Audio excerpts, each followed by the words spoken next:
Hey, Kage back again. Today I'm gonna do something a little bit different from the usual on my channel so far, and we'll just make a video on the latest update on Sony. So, PS5. Sony's latest PS5 beta supports Dolby Atmos and up to 8 terabytes of M.2 SSD storage.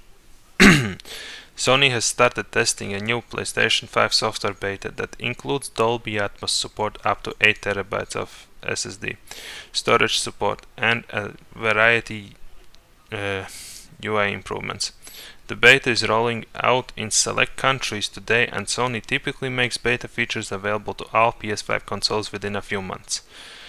The biggest addition is Dolby Atmos support in PS5 games. It looks like Sony's 3D audio implementation, Tempest 3D Audio Tech, will be compatible with Dolby Atmos devices like soundbars, TVs, or home theater systems. Media apps like Netflix can also update their apps on PS5 soon to support Dolby Atmos audio.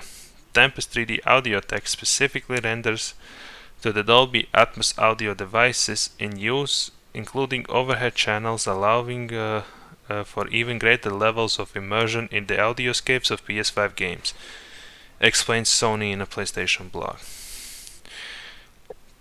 The PS5 currently supports up to 4 terabytes of expandable storage, but that maximum is being increased to 8 terabytes limit with this beta software. You'll still need an SSD that meets the minimum requirements, mostly 4,500 megabytes per second or faster, but the doubling of the storage limit means there are even more storage options for PS5 owners.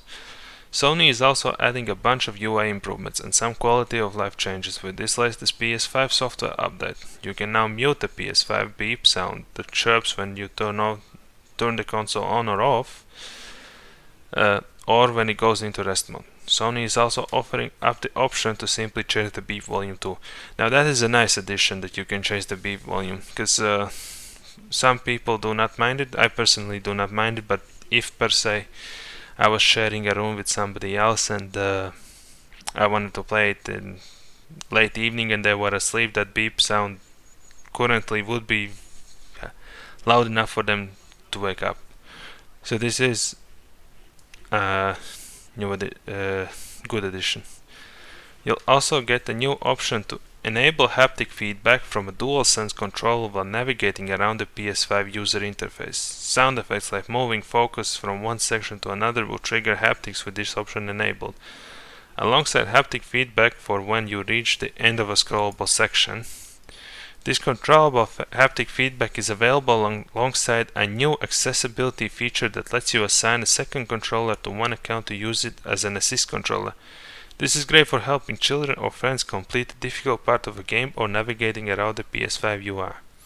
Sony is also improving the PS5 social aspects. You'll now be able to invite players into a closed party without adding them to a group, and also send open or closed party invites to groups instead of just a single friend, much like Discord. You can now see a preview of someone sharing their screen before you join a party, and it's now easier to see which friends are in parties in the Friends tabs. Sony is also adding emoji reactions for messages. The haptic feedback for me is nice because I kind of like the haptic feedback feature in itself. It's also really nice the fact that you will be able to assign a second controller for assistance in case, like they mentioned, that you might need to navigate a difficult part of the game and you can help it out that way.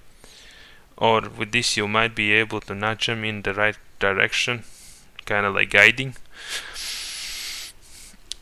Also with the social aspects of the improvements, like adding multiple people into the party instead of